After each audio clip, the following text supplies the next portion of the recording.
La tradición de invocar a los ángeles mediante la magia es compartida con el Islam, aunque sus escrituras no son tan bien conocidas como los textos cristianos. Sin embargo, parece que se está trabajando sobre los principios familiares.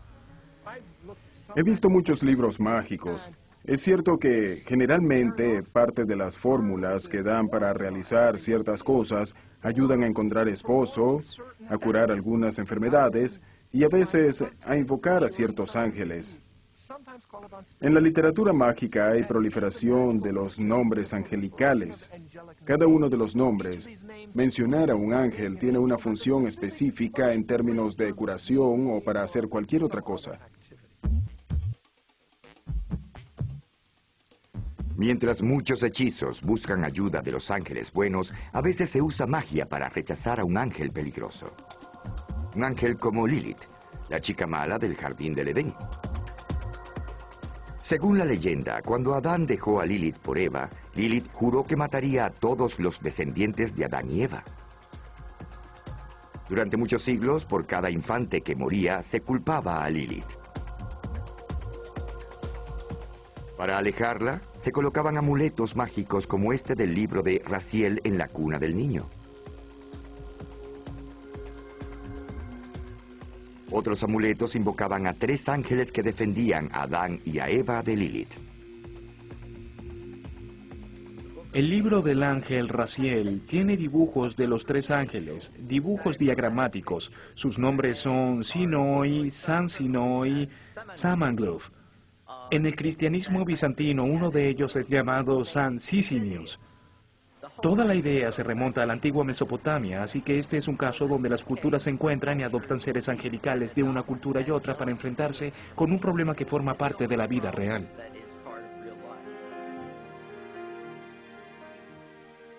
Incluso actualmente se dice que los ángeles intervienen cuando la vida de un niño está en peligro. Simplemente pregúntele a la familia Derrick en Chapin, Carolina del Sur. Como la mayoría de los niños de 5 años, a Kenley le encanta jugar. Es difícil creer que pasó sus primeros días en la tierra luchando entre la vida y la muerte, ya que nació 3 meses antes de lo esperado. Generalmente, uno de 4 bebés en la condición de Kenley muere. Tenían un neonatólogo que habló con nosotros y nos habló sobre los riesgos. Fueron muy claros sobre lo que pasa en el peor de los casos cuando se está en esa situación. Entonces, lógicamente que nos asustó mucho.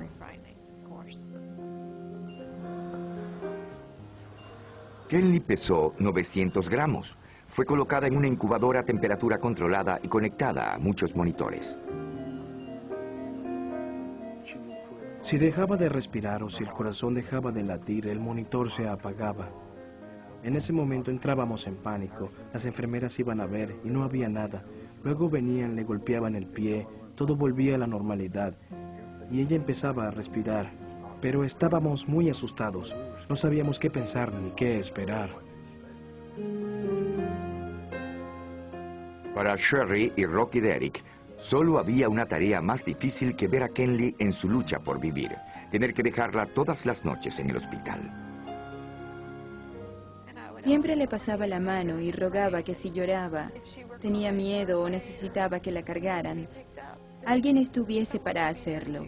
Y que si las enfermeras o los médicos estaban muy ocupados, Dios la cargara para que ella sintiera que unos brazos la estaban cuidando. Luego de estar 10 semanas en el hospital, Kenley se fue a casa. Sin embargo, fue a la edad de 3 años que su médico dijo oficialmente que era saludable. También le decía la bebé milagro. Fue luego cuando la familia sospechó que Kenley había tenido unos inesperados amigos de las alturas durante esos primeros días peligrosos. Esa idea hizo que Kenley le preguntara a su madre por los ángeles que cuidan a los niños.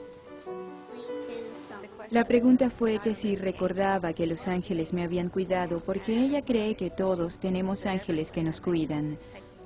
Ella dijo que recordaba a los ángeles que la cargaron cuando ella era una bebé. También recuerda que eran hermosos y muy suaves. y que la cargaron. Los encuentros con los ángeles, misteriosos y sobrecogedores, como el mencionado por Ken Lee Derrick, se remontan a miles de años, a la época bíblica. Pero durante los últimos 500 años, la ciencia y la industria siguen cautivando la imaginación de la humanidad. La fe en las criaturas con alas ha desaparecido. Los ángeles y los demonios han sido degradados a un mundo dirigido por los dioses de la tecnología.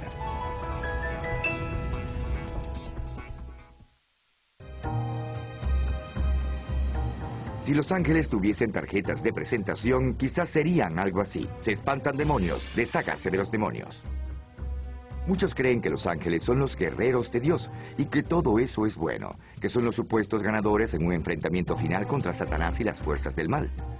A inicios del arte cristiano, los ángeles eran dibujados con fondos de oro o mostrados como mensajeros celestiales. Eran materializados en parte por el mundo humano. Sin embargo, con la llegada del Renacimiento en el año 1300, la vista solemne de los ángeles empezó a cambiar. Los ángeles eran vistos en paisajes e interactuando con los seres humanos, y esa tendencia continuó hasta el punto en que los ángeles parecían tener una vida sensual y que tenían relaciones tanto con los humanos como con los divinos. Para la época del Renacimiento, el ángel había perdido mucha de su importancia teológica y se había convertido en una figura artística. Una de las ironías en el modo como los ángeles fueron representados en contextos cada vez más sensuales es que la respuesta despertó miedo donde no había control. Y los humanos estaban haciendo el amor con los demonios, y estos estaban ante nosotros, en medio de nosotros, y corrían un gran peligro mortal de ser poseídos por fuerzas demoníacas. Durante 300 años, el aterrador miedo hacia los demonios se completó por los horrores de la vida diaria. Entre el 1300 y el 1600, Europa vivió un periodo de violencia y caos terrible. Francia e Inglaterra se desangraron debido a una serie de guerras que duraron 100 años. La peste negra causó estragos en Europa, causando la muerte de un tercio de la población. Parecía que los demonios estuvieran por todo el mundo, para tentar a la gente, para que se descarriara. Satanás estaba suelto en todos lados. Era un verdadero enemigo, y parecía que los ángeles buenos se habían retirado. El cristianismo se separó por desacuerdo. La separación terminaría con el nacimiento del protestantismo, pero para las autoridades de la iglesia de la época era obvio que Satanás estaba ganando control.